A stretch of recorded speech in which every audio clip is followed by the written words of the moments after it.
નમસ્કાર, હું છું અંજલિ રાવલ અને તમે જોઈ રહ્યા છો ન્યૂ ભારત ન્યૂઝ. નજર કરીએ આજના વધારે અપડેટ પર. ગુજરાતમાં આગામી 2 દિવસ મેઘરાજા ધમાકેદાર બેટિંગ કરે તેવી આગાહી છે. રાજ્યમાં એક સાથે 4 વરસાદી સિસ્ટમ સક્રિય થતા અનેક જિલ્લાઓમાં ગાજવીજ અને 30 થી 40 કિલોમીટર પ્રતિ કલાકની ઝડપે પવન સાથે ભારે વરસાદ પડી શકે છે. ખાસ કરીને મધ્ય અને દક્ષિણ ગુજરાતમાં ભારેથી અતિભારે વરસાદનું સંકટ છે. જોઈએ સમગ્ર ગુજરાતની 6 દિવસની વરસાદની આગાહી. ગુજરાતમાં એક સાથે 4 વરસાદી સિસ્ટમ સક્રિય થતા આગામી 2 દિવસ રાજ્યમાં ભારેથી અતિભારે વરસાદની આગાહી છે. મહીસાગર, પંચમહાલ અને દાહોદમાં ઓરેન્જ એલર્ટ આપવામાં આવ્યું છે, જ્યારે ખેડા, છોટાઉદેપુર, નર્મદા, તાપી અને ડાંગમાં યલો એલર્ટ જાહેર કરાયું છે. આજે દાહોદ, છોટાઉદેપુર, નર્મદા, તાપી અને ડાંગમાં ભારે વરસાદની શક્યતા સાથે યલો એલર્ટ યથાવત રહેશે. અમદાવાદ અને ગાંધીનગરમાં પણ ગાજવીજ અને 30 થી 40 કિલોમીટર પ્રતિ કલાકના પવન સાથે વરસાદ પડી શકે છે.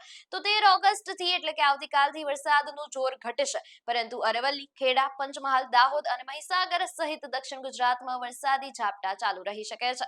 14 થી 16 ઓગસ્ટ દરમિયાન રાજ્યના અનેક વિસ્તારોમાં છૂટો છવાયો હળવાથી મધ્યમ વરસાદી માહોલ જળવાઈ રહેવાની શક્યતા છે. આગામી 2 દિવસ ખાસ કરીને મધ્ય અને દક્ષિણ ગુજરાતના જિલ્લાઓમાં ભારે વરસાદની શક્યતા હોવાથી સ્થાનિક તંત્રની સૂચનાઓનું પાલન કરવું અને જરૂરી સાવચેતી રાખવી જરૂરી છે. આવા જ વેધર અપડેટ્સ માટે જોડાયેલા રહો ન્યૂ ભારત ન્યૂઝ સાથે. નમસ્કાર.